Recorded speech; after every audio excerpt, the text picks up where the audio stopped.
निकालिए। आपकी आवाज प्रधानमंत्री जी तक जानी चाहिए कि नहीं जानी चाहिए? आप करके बताओ, जानी चाहिए कि नहीं जानी चाहिए? हम आपको एक तस्वीर दिखाते हैं, हम आपको एक तस्वीर दिखाएंगे।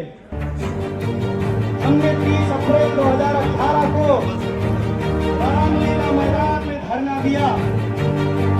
लाइव चलाएंगे सारे लोग, लाइव तैयार है? लाइव के लिए तैयार है सारे लोग? अगर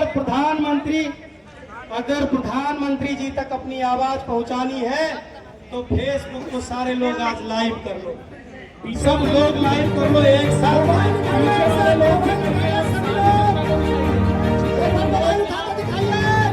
आप चलो आगे, फेसबुक को लाइव कीजिए। हमारे साथ हमारे दिल्ली के दो पेंशन योद्धा मौजूद हैं, भाई विनोद यादव जी, भाई आकिल अख्तर जी। इनका नाम विनोद नहीं है, आकिल अख्तर नहीं, इनका नाम है पेंशन योद्धा। भाई भारत नहीं है, भारत है, भारत। एक दिल दिल्ली में, दूसरा दिल आ गया यहाँ पे। यहाँ से गया तो सांसें ऐसे ऐसे हो जाएंगी, सांसें चलनी मुश्किल हो जाएंगी कि नहीं? एक बात आपको बता दूं, ये बड़े भाई भरत पटेल ने भी वो बात आपको बताई है। आप चाहे वार्ता तक नहीं पहुंचते तो लोगों ने इस मुद्दे को कुछ पार्टियों की झोली में बेचकर आपके मुद्दे को तमाशा बना दिया।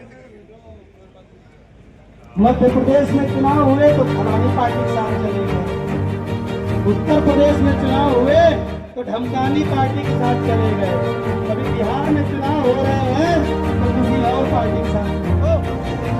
आप इनकम टैक्स उस पर ले रहे हो, वो पैसा भी छीन रहे हो, तो ये टेक्निकली रॉन्ग है, फंडामेंटली रॉन्ग है। सरकार को इसे ठीक करना पड़ेगा। या तो वो पैसा हमें कभी मिलता ही नहीं, एक बार सैलरी में आया, सैलरी से आपने निकाल लिया और आखिर में जोड़ के उसको कंप्लेंट कर दिया। NPS OPS धान करने को दिखा रही है, उनका दिमाग कितना पता हो, मुझे समझ में नहीं आ रहा। इधर चले UPS, मैं कहूँगा उनको भी। हाँ बिल्कुल राजेश, इसमें सबसे बड़ी समस्या है कि NPS से इनने UPS की, अब UPS पे इनने एक खेल खेला है।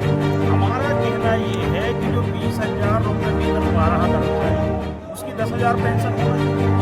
जो 1 लाख रुपये वेतन पा रहा है, वो रिटायर होता है, उसकी 50,000 पेंशन होना चाहिए। जो 2 लाख रुपये वेतन पा रहा है, उसकी पेंशन जो है वो 1 लाख रुपये होना चाहिए। लेकिन जो इनने वर्षों का खेल खेला है कि 25 वर्ष, उसमें किसी की सेवा जो है किसी कर्मचारी 15 वर्ष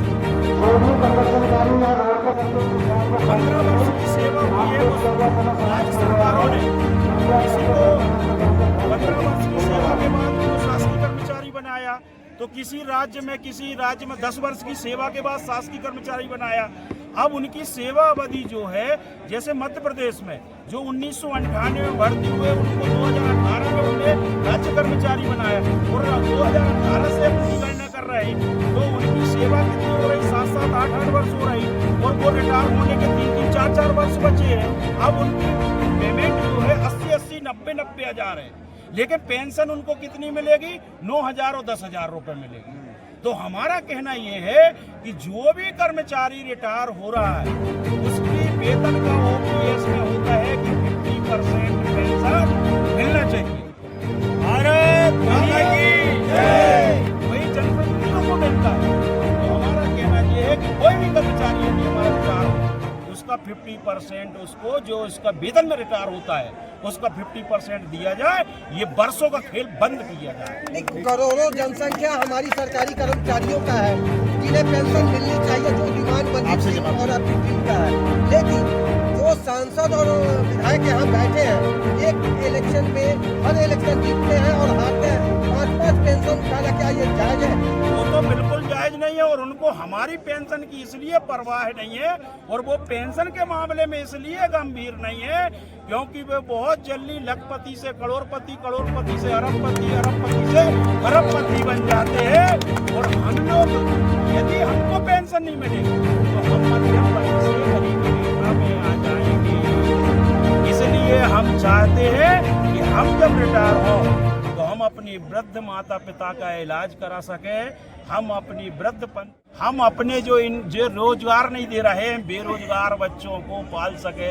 इसलिए पेंशन के लिए हम इतना नहीं करेंगे जितना ये हद से ज्यादा गुजरते हैं। अपने चुनाव के लिए, अपनी सरकार बनाने के लिए इनको 2026 में बता देंगे। हम वो वाला सिस्टम नहीं बनाएंगे कि यहाँ पर दूसरा पक्ष लिखवा दिया उधर पर। अब जब भी आंदोलन करेंगे सारी रेलें रोकेंगे और सारी सड़कें रोकेंगे। भारत माता की जय, भारत माता की जय, जंगल मंत्र पे आज हम लोग आए हैं, धरना प्रदर्शन किए हैं। उसका जो है कहाँ तक इस चीज़ को आप लोगों ने लेके गए जो आज आपको सड़क पे बैठना पड़ा? डॉक्टर मंजीत सिंह पटेल राष्ट्रीय अध्यक्ष के नेतृत्व में उत्तर प्रदेश से पुरानी पेंशन बहाली संयुक्त मोर्चा और उत्तर प्रदेश से दूसरी राज्य कर्मचारी महासंघ और पंचायती राज राज्य कर्मचारी संघ के साथ साथ पूरे भारत से 60 कर्मचारी और 39 शिक्षक आज जंतर मंतर पर धरना देने के माननीय प्रधानमंत्री को ज्ञापन पेश किया।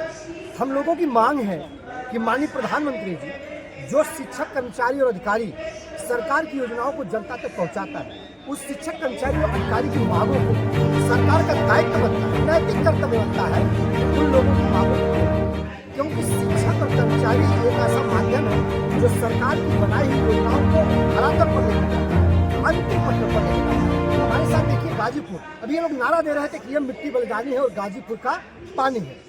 जो देश की सरहदों पर जो सेना देश की हिफाजत कर रही है, सुरक्षा कर रही है, भारत से जब चाइना का युद्ध होता है, भारत से जब पाकिस्तान का युद्ध होता है तो मुस्तैदी से अपनी छाती को आगे करके अपने छाती पर गोलियां खाने का काम करती है। उस सेना के जवानों में जो पुलवामा में शहीद हुए उनको पेंशन की व्यवस्था है। माननीय प्रधानमंत्री जी आप कहते हैं कि पढ़े बेटियां और पढ़े बेटे, लेकिन जिसका आप कहते हैं सबका साथ सबका विकास, मैं कहना चाहता हूँ देखिए देश की नारी शक्ति सड़कों पर आंदोलन कर रही है। ये गाजीपुर से आई है, 800 किलोमीटर दूर से चलकर अपने प्रधानमंत्री दुनिया के सबसे लोकप्रिय प्रधानमंत्री क्या मांगने आई मैडम आप?